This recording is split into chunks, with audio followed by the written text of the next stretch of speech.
యవనస్తులకు క్రీస్తుని గూర్చి మీకు కొన్ని దేవుని గూర్చిన మాటలు మీతో మాట్లాడి పంచుకోవాలని నేను ఆశపడుతున్నాను.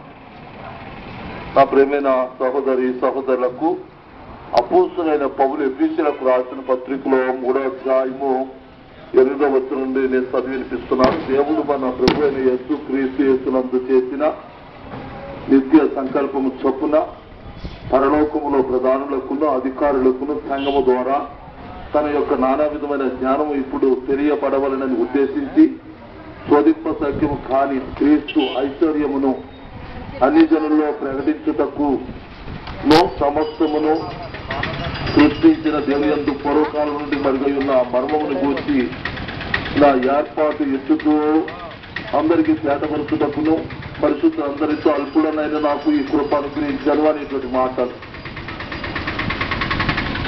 అపోస్తలుడైన పౌలు ఎఫెసీయులకు రాసిన పత్రిక ద్వారా యేసుని గూర్చిన దేవుని యొక్క సువార్తల్లో వేల సంవత్సరాల నుండి దేవుడి భూమి మీద సంఘాన్ని తన ప్రజలను ఆహ్వానించి ప్రేమించి తన రక్తమునిచ్చి తన ప్రాణమును దారిపోసి మనకు పాపక్షమాపణ కలిగించి యేసుక్రీస్తు ద్వారా ఈ ప్రపంచంలో ఉండేటువంటి ప్రపంచ దేశములను ప్రతి వర్గీయులను ప్రపంచ దేశంలో ఉండేటువంటి ప్రతి మతస్థులను ఆయన ఆహ్వానించి తన ప్రజలు చేర్చుకుని పాప పరిహారం కలిగించి యేసు ద్వారా మనం నిత్య జీవం పొందడానికి దేవుని ప్రణాళిక పరలోకంలో ఉన్న ప్రధానులకు గాని పరలోకంలో ఉన్న అధికారులకు గాని అర్థము కాని జ్ఞానముతో దేవుడి భూమి మీద తన సంఘాన్ని దేవుడు తన కార్యాలు జరిగిస్తూ ఉన్నారు.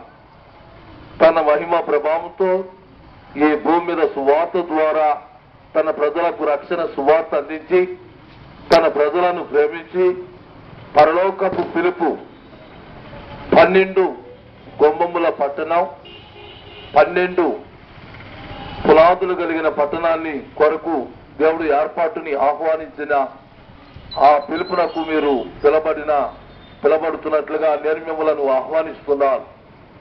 యేసుక్రీస్తు ద్వారా దేవుని ప్రేమను మీరు పొందుకోవాలని, యేసుక్రీస్తు ద్వారా మీరు నిత్య జీవాన్ని పొందుకోవాలని, యేసుక్రీస్తు ద్వారా మీరు పాప పరిహారాన్ని పొందుకోవాలని నేను మిమ్మల్ని ప్రేమపూర్వకంగా మనవి చేస్తూ ప్రార్థిస్తూ ప్రాధేయపడుతూ మిమ్మల్ని బ్రతిమాలు కొనుచున్నాను. కనుక నా తల్లి, నా సహోదరుడా, నా సహోదరి ప్రతి ఒక్కరూ యేసుని అంగీకరించి యేసుక్రీస్తు ద్వారా పాప క్షమాపణ పొందుకోవాల్సిందిగా ప్రభు పేరట మిమ్మల్ని ప్రాధేయపడుతున్నాను. కనుక 2000 సంవత్సరాల క్రితం యేసు భూమి మీద అవతరించినారు. కనుక ప్రతి ఒక్కరు యేసుక్రీస్తుని అంగీకరించి నిత్య జీవం పొందుకోవాల్సిందిగా, ఉచితముగా పాప పరిహారం పొందుకోవాల్సిందిగా, ఆత్మరక్షణ పొందుకోవాల్సిందిగా ప్రతి ఒక్కరిని ప్రభు పేరట మనం చేస్తూ ఆహ్వానిస్తున్నారు. హల్లెలూయా, ఆమేన్.